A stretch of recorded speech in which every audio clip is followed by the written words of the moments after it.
do think that. And I also think that you can make money from art, and all the best art comes from like people with passion. There are no great artists who lack passion. It doesn't exist. It's like, it doesn't happen.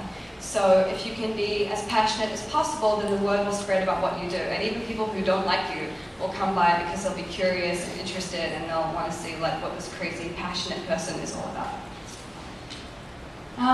Which leads me into my next point, which is that you need to be honest and truthful, brave and bold at all times.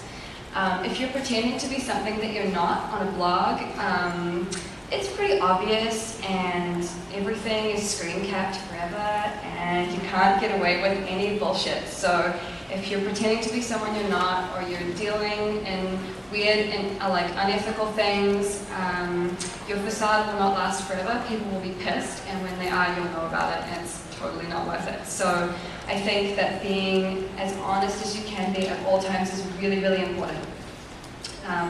Blogs that are good blogs, in my opinion at least, have full disclosure all the time. And the reason why people like blogs is because they were kind of like the antidote to magazines. Like, they're meant to be personal and genuine and real.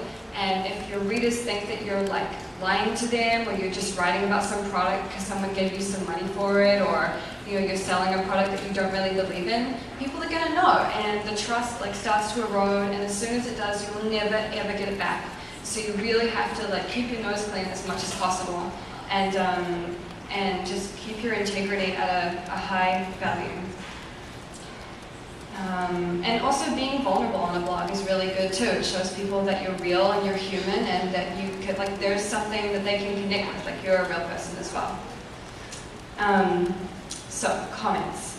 I think that comments are a blessing and a curse at the same time, which is maybe a controversial view. I don't know. A lot of people think that if you don't have comments on a blog, somehow it's not a blog. I think that's crap. Sorry, I swear all the time. It's just how I am. I think that comments, especially in the beginning, like I said, are a great way of getting encouragement, validation, especially if you're a writer. It's nice to have people say this is really good writing, I really appreciate it, keep going. That feels really good. But after a while, when your audience starts to grow and the comments get really heavy, I guess. Well, not heavy, but you're getting a large volume of comments.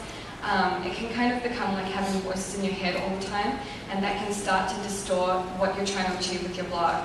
I feel like really good art isn't about serving your audience. I feel like it's about staying true and speaking your truth all the time. So if you're constantly thinking about your audience, then I think that can really be counterproductive. And I know that is probably controversial as well. But I don't think that you can really help people if you're just telling them what they want to hear. I think you need to go out on a limb sometimes and say things that they don't want to hear or they don't want to know about. Also, comments can be really bad because you start to believe your own hype, and you start to think you're as amazing as everyone says you are, or you think you're as shitty as everyone says you are, and both of those things do your head in really quickly. So it's best just not to deal with it at all, or not even think about it.